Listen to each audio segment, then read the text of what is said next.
काँग्रेसच्या सर्वेनुसार राज्यात पुन्हा एकदा महाविकास आघाडीच्या सरकारचा अंदाज आहे।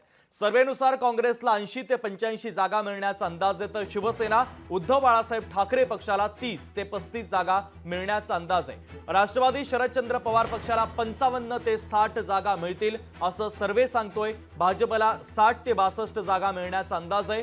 काँग्रेसच्या प्राथमिक सर्वेमध्ये महाविकास आघाडीची सत्ता येण्याचा अंदाज आहे। शिवसेनेला 30 ते 32 जागा, तर राष्ट्रवादीला 8 ते 9 जागांचा अंदाज काँग्रेसच्या सर्वेमध्ये वर्तवण्यात आले आहे।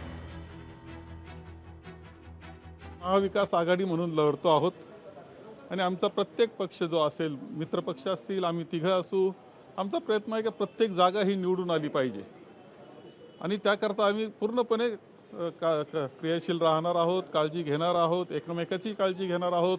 त्यामुळे जागा कोणाच्या किती याचा विचार नाही, ज्या काही आम्हाला मिळतील त्या निवडून आणायच्या, सगळ्या जागा निवडून आणायच्या इतका प्रयत्न आम्ही करणार आहोत। याच्यामुळे 180 जागा तर आमच्या येऊ शकतात या मताचा मी आहे, तसे सर्वे सुद्धा सांगतायत।